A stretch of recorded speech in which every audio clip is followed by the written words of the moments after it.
खेलो India youth games की promotion ceremony आज गुरुग्राम की नॉर्थ कैप यूनिवर्सिटी में आएंगे मुख्यमंत्री मनोहर लाल। खेलों से जुड़े विशेष वाहनों को दिखाएंगे हरी झंडी।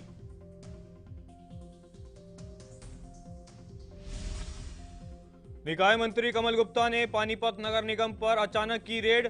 गैर हाजिर पाए 4 कर्मचारियों को किया सस्पेंड। समय पर नहीं पहुंचने पर 12 कर्मचारियों की काटी हाजिरी। हरियाणा सरकार के मीडिया कोऑर्डिनेटर और बीजेपी नेता रमणीक मान पर कार्रवाई की तैयारी में पंजाब पुलिस। ट्विटर से मांगी मान के अकाउंट की डिटेल। पंजाब के नूरपुर बेदी थाने में दर्ज एफआईआर के मामले में कार्रवाई की तैयारी।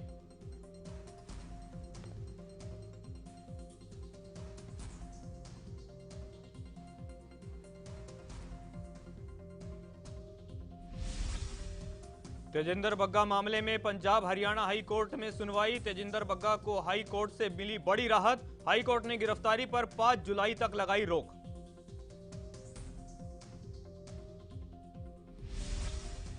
स्कूलों में एनसीईआरटी के नियमों की उड़ रही धज्जियां। जरूरत से ज्यादा वजन के बैग ढोने को मजबूर बच्चे। हरियाणा न्यूज की खास पड़ताल में खुलासा।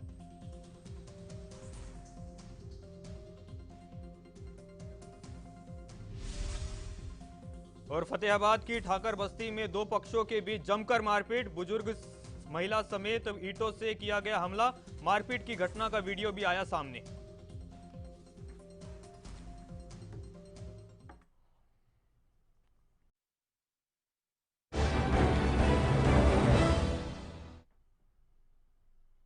नमस्कार, हरियाणा न्यूज में आप सभी का स्वागत है और मैं हूं आपके साथ करण खुराना। रुक करेंगे सुपरफास्ट 100 का। दिल्ली के शाहीन बाग के बाद एमसीडी ने मंगलवार को मंगोलपुरी और न्यू फ्रेंड्स कॉलोनी में अतिक्रमण के खिलाफ अभियान चलाया। इस दौरान एमसीडी दस्ते के साथ भारी पुलिस बल मौके पर मौजूद रहा। मंगोलपुरी में एमसीडी की कार्रवाई के दौरान आप विधायक मुकेश बुलडोजर के सामने लेट गए, जिसके बाद पुलिस ने उन्हें हिरासत में ले लिया।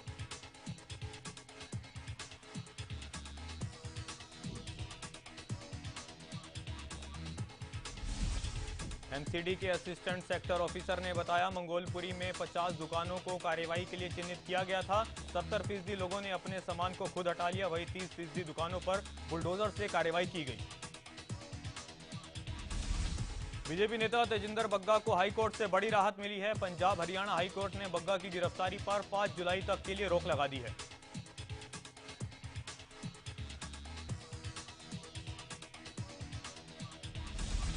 पंजाब हरियाणा हाईकोर्ट गर्मियों की छुट्टियों के बाद मामले की सुनवाई करेगा। बता दें कि बग्गा पर सीएम केजरीवाल के खिलाफ टिप्पणी करने के मामले में एफआईआर दर्ज हुई थी।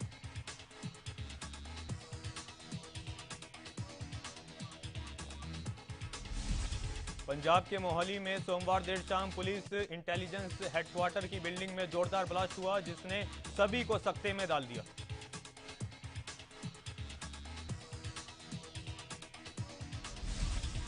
बताया जा रहा है कि रॉकेट को ग्राउंड से शाम करीब 7:45 पर दागा गया था। हालांकि विस्फोट से कोई हताहत नहीं हुआ, न किसी को चोट लगी। सिर्फ बिल्डिंग की खिड़की के शीशे टूट गए। इंटेलिजेंस विंग के हेडक्वार्टर पर हमले की टेरर एंगल से भी जांच की जा रही है। शुरुआती जांच में पता चला है कि हेडक्वार्टर की बिल्डिंग के बाहर से ही यह हमला किया गया।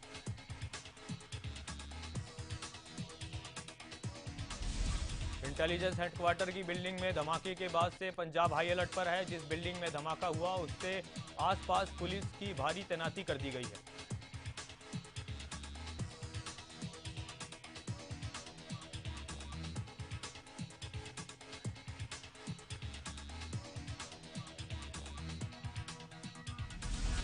इंटेलिजेंस के अधिकारी और जांच टीम सीसीटीवी फुटेज और मोबाइल फोन टावर की जांच कर रही है। अनुमान लगाया जा रहा है कि रॉकेट लॉन्चर ड्रोन के जरिए आया होगा। इंटेलिजेंस ब्यूरो की तरफ से जाने वाले सभी रास्तों को सील कर दिया गया है। पंजाब पुलिस ने इसकी आतंकी घटना के तौर पर पुष्टि नहीं की है। फिलहाल पुलिस का कहना है कि ये एक छोटा सा धमाका था।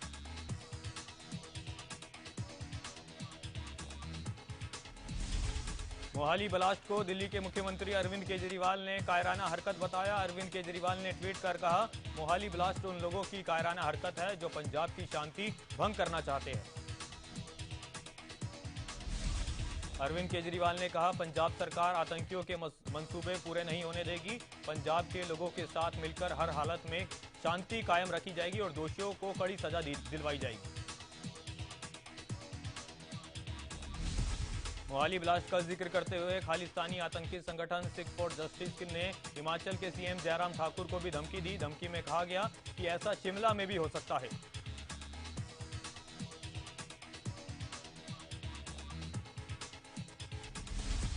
सिख फॉर जस्टिस के चीफ पुन्नू ने ऑडियो मैसेज जारी करते हुए कहा कि सीएम जयराम ठाकुर सिखों से ना उलझे। बता दें कि इससे पहले हिमाचल विधानसभा के बाहर खालिस्तानी झंडे भी लगाए गए थे।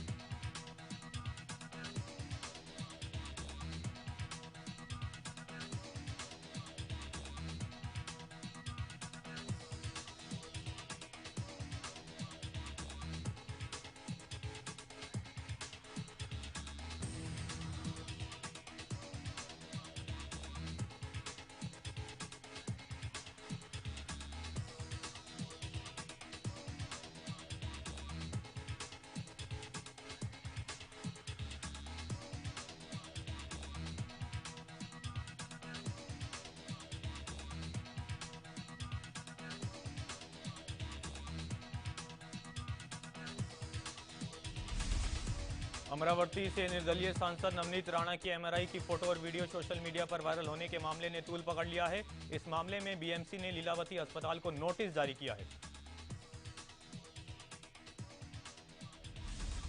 नियमों का उल्लंघन करने पर एमआरआई के दौरान फोटो खींचने पर नोटिस जारी किया गया। वहीं अब सीसीटीवी फुटेज और अस्पताल के कर्मचारियों द्वारा लगाई गई हुई लापरवाही पर लीलावती अस्पताल को जवाब देना होगा।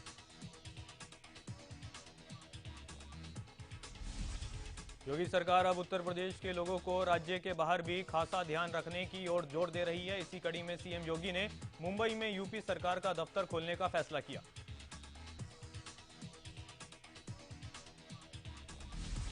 मुंबई में यूपी सरकार का दफ्तर खुलने से लोगों को फायदा होगा। ये मुंबई में नौकरी, व्यवसाय और कामगारों की सहूलियत के लिए, साथ ही उनके हितों की रक्षा के लिए बनेगा।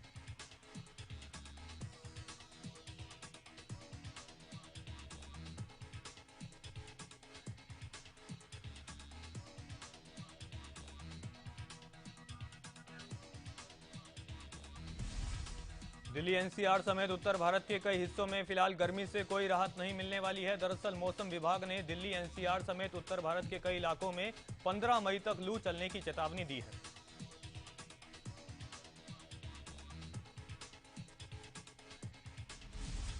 मौसम विभाग के मुताबिक राजस्थान, मध्य प्रदेश, हरियाणा, दिल्ली और पंजाब में लू के थपेड़े लोगों को परेशान करेंगे। इस दौरान अधिकतम तापमान 42 से 44 डिग्री सेल्सियस के बीच रह सकता है।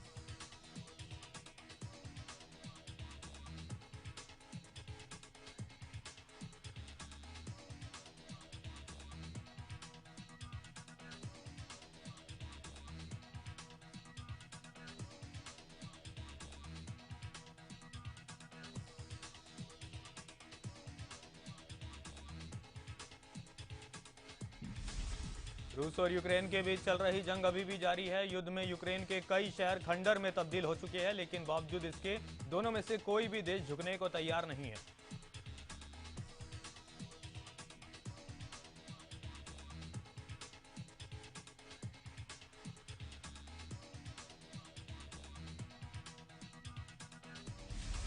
यूक्रेन से जंग के बीच रूस ने सोमवार को अपना 77वां विजय दिवस मनाया। विजयी परेड में राष्ट्रपति व्लादिमीर पुतिन ने पश्चिमी देशों पर जोरदार निशाना साधा।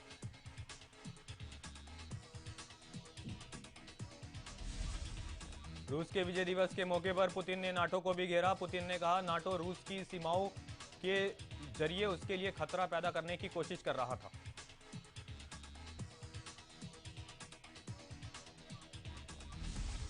पुतिन ने कहा कि हमें यूक्रेन के खिलाफ मिलिट्री एक्शन करना ही पड़ता, सिर्फ यही एक चीज थी। पुतिन ने कहा कि यूक्रेन पर एक्शन का फैसला मजबूत और स्वतंत्र देश ने लिया।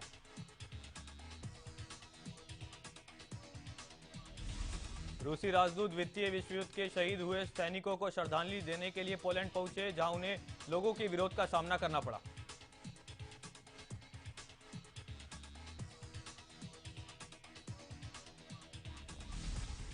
पोलैंड में मौजूद रूसी राजदूत पर लाल पेंट से हमला किया गया। फिलहाल इस घटना के बाद पोलैंड की निंदा भी हो रही है कि वो रूसी राजदूत को ठीक से सुरक्षा नहीं दे पाए।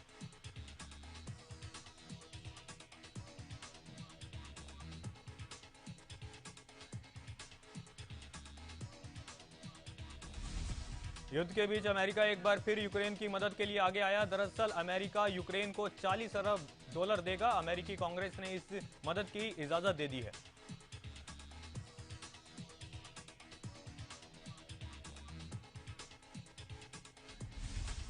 यूक्रेन के हथियार टैंकर ने एक वीडियो सोशल मीडिया पर जारी किया जिसमें यूक्रेनी वायुसेना के प्लेन रूसी ठिकानों पर हमला करते हुए नजर आए।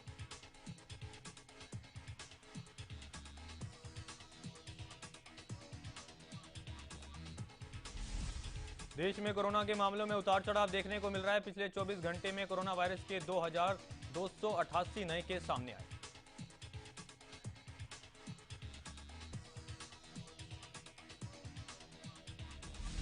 कोरोना संक्रमण से बीते दिन 10 लोगों की मौत हुई, जबकि 3040 लोग ठीक भी हुए।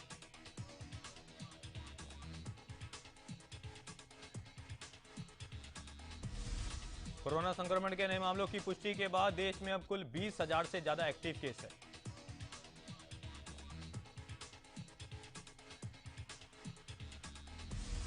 हरियाणा में कोरोना वायरस के मामलों में कमी देखने को मिली है। बीते 24 घंटे में कोरोना के 371 नए मरीजों की पहचान हुई।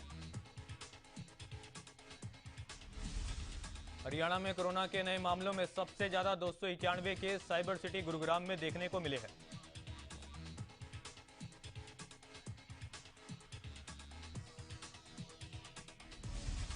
पिछले 24 घंटे में 511 कोरोना मरीज रिकवर होकर घर भी लौटे हैं। बीते एक दिन में 30,000 से ज्यादा लोगों को कोरोना वैक्सीन की पहली और दूसरी डोज लगाई गई।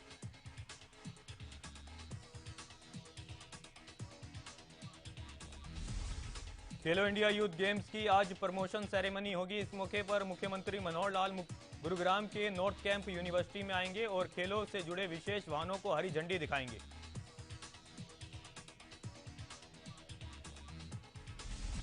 हरियाणा के निकाय मंत्री कमल गुप्ता ने मंगलवार को पानीपत शहर के नगर निगम में छापा मारा। छापे में सूचना पर नगर निगम के अधिकारी और कर्मचारियों में हड़कंप मच गया। छापे के दौरान मंत्री कमल गुप्ता को एक ब्रांच पर ताला लगा मिला। कारण पूछने पर संतोषजनक जवाब नहीं मिलने पर उन्होंने ब्रांच खुलने के समय का ब्यौरा और उसमें कार्यरत कर्मचारियों की सूची मांगी।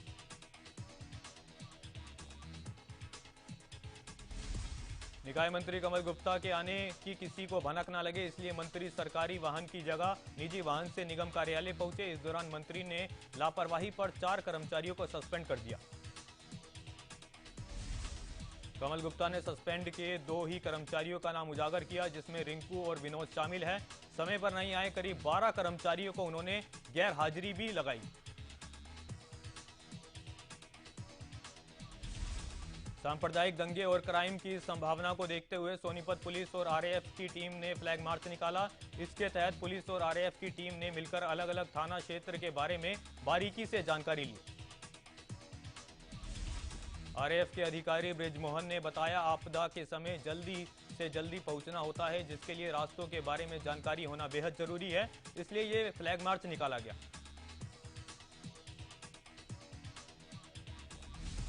करनाल में भी पुलिस और आरएएफ की टीम ने फ्लैग मार्च निकाला। इस दौरान थाना क्षेत्र के संवेदनशील इलाकों का भ्रमण किया और थाना क्षेत्र के बारे में पूरी जानकारी हासिल की गई।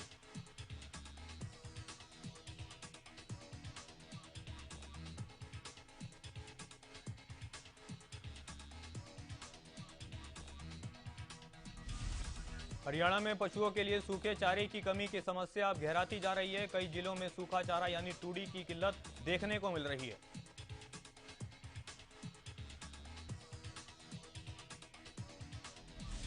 सोनीपत में चारे की समस्या के चलते ग्रामीण क्षेत्र के पशुपालकों पर भी असर पड़ा। हालात ये है कि ग्रामीण क्षेत्र में लोग अपने पशुओं को बेचने को मजबूर है।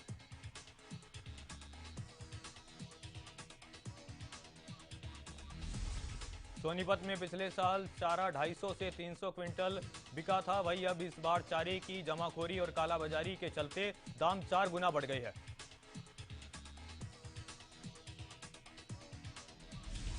चारे की कमी को देखते हुए जिला उपायुक्त ने निगरानी के लिए एक कमेटी गठित कर दी है। वहीं जिला उपायुक्त ने कहा, अवैध जमाखोरी को लेकर जांच करवाने के आदेश दे दिए गए हैं।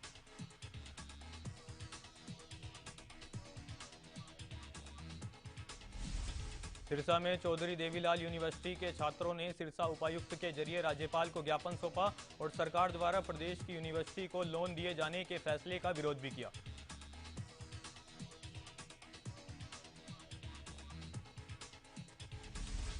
छात्रों ने मांग करते हुए कहा, लोन की बजाय पहले की तरह यूनिवर्सिटी को ग्रांट दिया जाए। इस दौरान छात्रों ने कहा, अगर फैसला वापस नहीं लिया गया तो बड़ा आंदोलन किया जाएगा।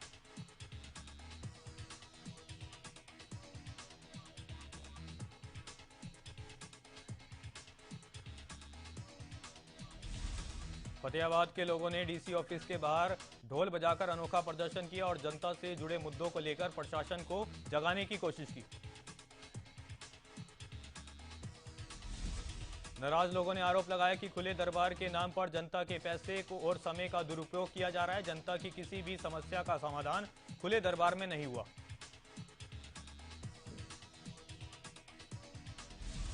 लोगों ने चेतावनी देते हुए कहा कि जब तक प्रशासन जन समस्याओं और शिकायतों को लेकर जवाब नहीं देता, तब तक ऐसे ही प्रदर्शन जारी रखेंगे।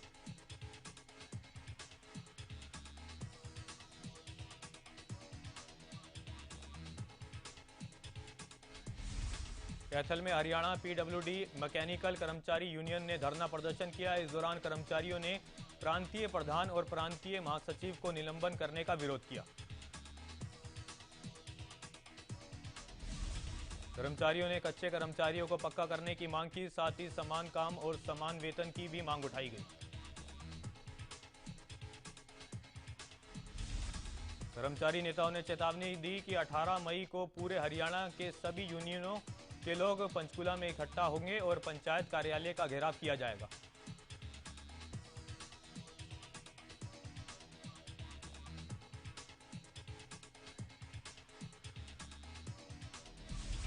सिवानी मंडी में किसानों ने अपनी मांगों को लेकर प्रदर्शन किया। किसानों ने कहा कि सरकार ने साल 2021 को जो मुआवजा सिवानी तहसील को मंजूर किया था, उसका एक भी हिस्सा किसानों को नहीं दिया गया।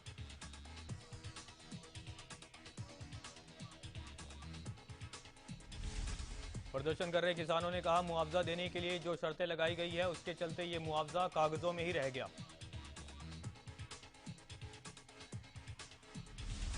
किसान संगठनों ने सरकार से मांग करते हुए कहा कि बिना शर्त के पूरा मुआवजा किसानों को बांटा जाए, साथ ही बुढ़ापा पेंशन में 10,000 रुपए देने की भी मांग की गई।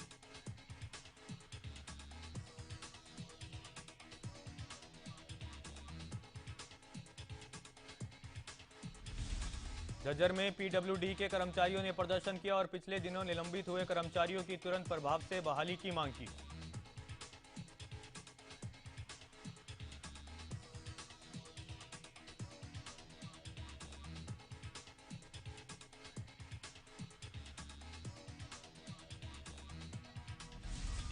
पीडब्ल्यूडी कर्मचारियों ने बताया, 13 तारीख को अपनी जायज मांग को लेकर प्रदर्शन किया गया था, जिसकी एवज में अधिकारियों से मिलने भी पहुंचे थे, लेकिन उन्हें बिना बताए मीटिंग का समय 21 तारीख कर दिया गया था।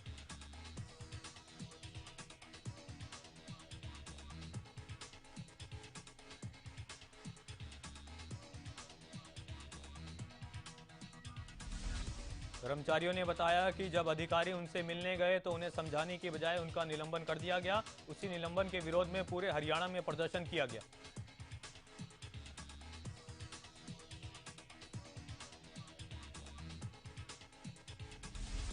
स्पीड ब्रेकर की मांग को लेकर गुरुग्राम के झाड़सा और सेक्टर 46 के रहने वाले लोगों ने बख्तावर भवन के सामने प्रदर्शन किया और दोनों साइड से रोड को जाम कर दिया।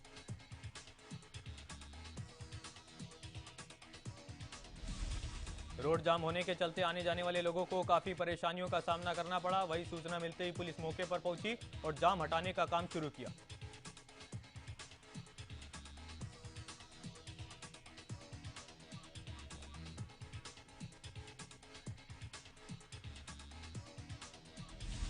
झज्जर के गांव मानठोडी में गौशाला में चारा नहीं होने की वजह से ग्रामीण और प्रधान परेशान हैं। ग्रामीणों ने सरकार से लगातार अपील भी की, लेकिन समस्या जस की तस बनी हुई है। गांव के प्रधान ने बताया, झज्जर के उपायुक्त ने आश्वासन दिया है, जल्दी इस समस्या का समाधान कर लिया जाएगा।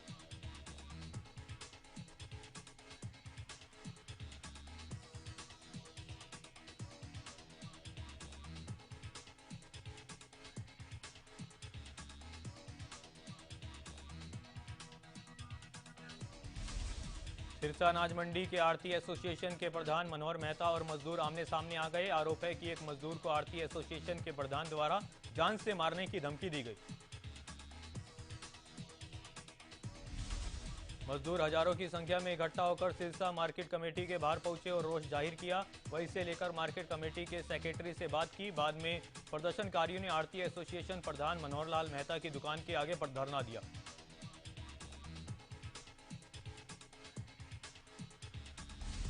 सोना के दमदमा गांव में स्कूलों को अपग्रेड कराने की मांग को लेकर धरने पर बैठे बच्चों के बीच सोना के विधायक कंवर संजय सिंह पहुंचे।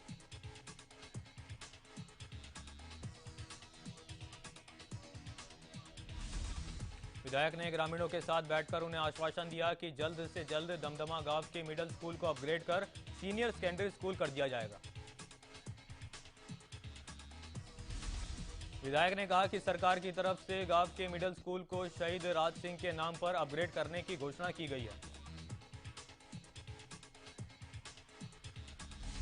सेना में भर्ती न होने से युवाओं का गुस्सा फूट पड़ा। आक्रोशित युवाओं ने आरकेएसडी कॉलेज के सामने इकट्ठा होकर सरकार के खिलाफ नारेबाजी की। कोरोना के दौरान 2 साल के लिए सेना की भर्ती बंद कर दी गई थी, जिससे युवाओं में काफी नाराजगी देखने को मिली।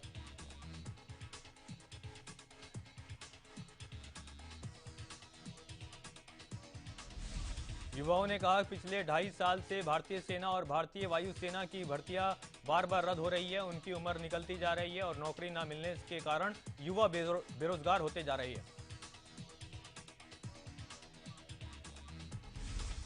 युवाओं ने सरकार से मांग करते हुए कहा कि सेना में वायुसेना की भर्तियां करवाई जाए ताकि युवाओं को रोजगार मिल सके।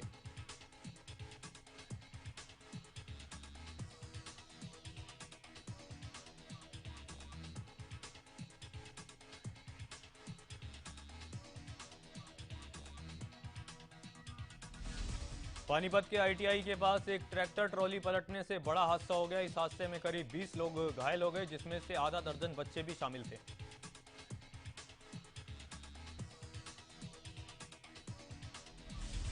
बादली के 2 बदमाशों ने दहशत फैलाने के उद्देश्य से सरपंच के घर के बाहर फायरिंग की। साथ ही सरपंच प्रतिनिधि को जान से मारने की धमकी भी दी।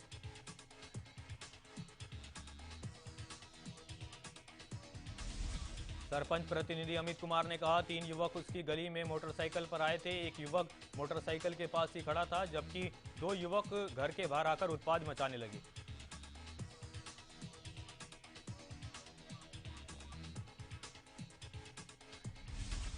पुलिस ने सरपंच प्रतिनिधि अमित कुमार की शिकायत पर अज्ञात युवकों के खिलाफ मामला दर्ज कर आरोपी की तलाश शुरू कर दी है। वहीं पूरी वारदात सीसीटीवी में कैद हो गई है।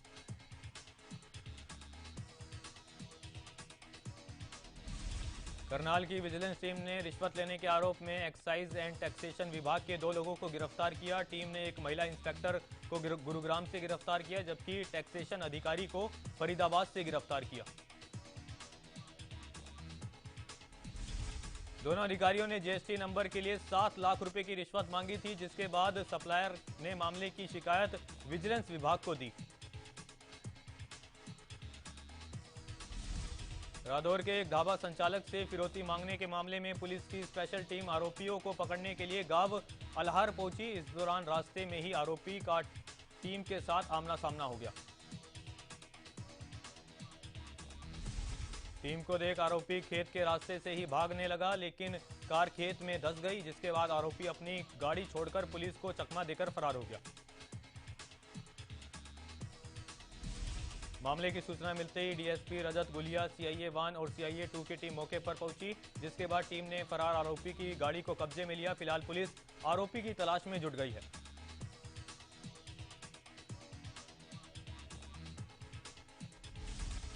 गुरुग्राम के फारूक नगर में 24 वर्षीय एक युवती पर गांव के ही युवक ने पेट्रोल डालकर आग लगा दी। आरोपी युवक लंबे समय से युवती को परेशान करता था और युवती की शादी तय होने के बाद धमकी भी देता था।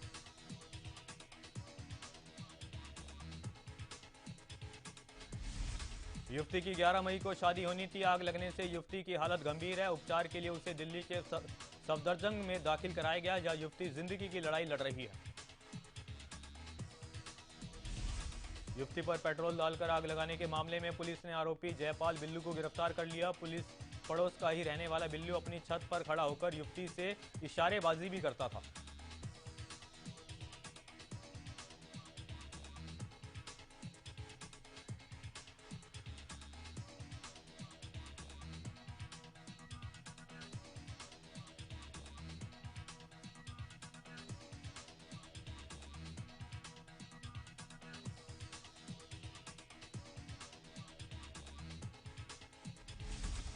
आईपीएल 2022 में सोमवार को कोलकाता नाइट राइडर्स और मुंबई इंडियंस के बीच मैच खेला गया, जिसमें कोलकाता ने मुंबई को 92 रनों से हरा दिया।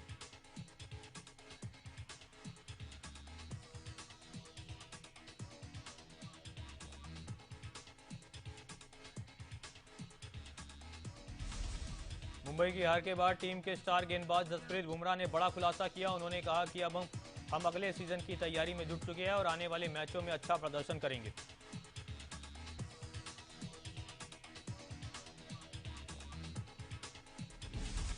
टीम इंडिया की कप्तानी नहीं मिलने को लेकर पूर्व क्रिकेटर युवराज सिंह का दर्द सामने आया। युवराज ने बताया, ग्रेग चैपल विवाद में सचिन तेंदुलकर का समर्थन करने के चलते उन्हें कप्तानी नहीं मिल पाई। युवराज सिंह ने कहा, उन्हें कप्तान बनना था, फिर ग्रेग चैपल की घटना घटी जो चैपल बनाम सचिन बन गया था, लेकिन इस लड़ाई में मैंने सचिन का समर्थन किया जो बीसीसीआई को पसंद नहीं आया। श्रीलंका में आर्थिक संकट के बीच प्रधानमंत्री महिंद्रा राजपक्षे ने इस्तीफा दे दिया है। महिंद्रा राजपक्षे के बाद उनके मंत्रिमंडल में स्वास्थ्य मंत्री रहे जय सुमना ने भी राष्ट्रपति को अपना इस्तीफा सौंप दिया। श्रीलंका के प्रधानमंत्री महिंद्रा राजपक्षे के इस्तीफे के बाद भी जबरदस्त हिंसा देखने को मिली। हिंसक भीड़ ने महिंद्रा राजपक्षे के पूर्वजों के घर को आग के हवाले कर दिया। पड़ोसी देश श्रीलंका में हिंसा को देखते हुए भारत सरकार भी एक्शन में आ गई है। दरअसल सरकार ने श्रीलंका में फंसे भारतीयों के लिए एक हेल्पलाइन नंबर जारी किया है।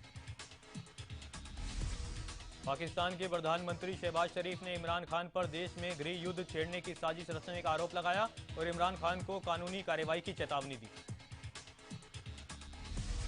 चीन एशिया समेत दुनिया के अन्य देशों में तेजी से अपनी सैन्य ताकत बढ़ा रहा है। हाल ही में प्रशांत महासागर के छोटे से देश सोलोमान में चीन ने सैन्य बेस बनाए जाने की जानकारी सामने आई।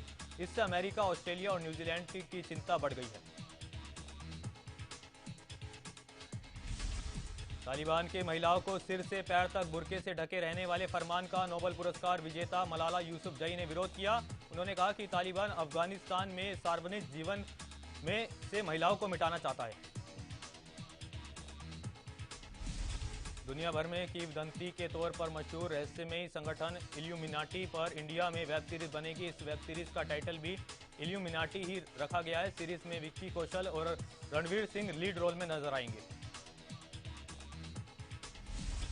अमेजॉन प्राइम वीडियो की सबसे पॉपुलर वेब सीरीज पंचायत 2 का ट्रेलर रिलीज हो गया है। Panchayat 2 full family entertainment web series होने वाली है। ये 20 मई को प्राइम वीडियो पर स्ट्रीम होगी।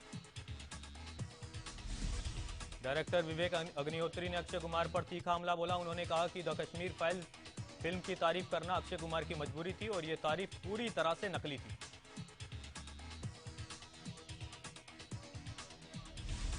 लॉकअप के विनर बन चुके stand up comedian Munawar Faruqui ने मुंबई में पार्टी आयोजित की। पार्टी में मुनव्वर फारूकी को एक मिस्ट्री गर्ल के साथ देखा गया। दावा किया जा रहा है कि ये मिस्ट्री गर्ल मुनव्वर की गर्लफ्रेंड है।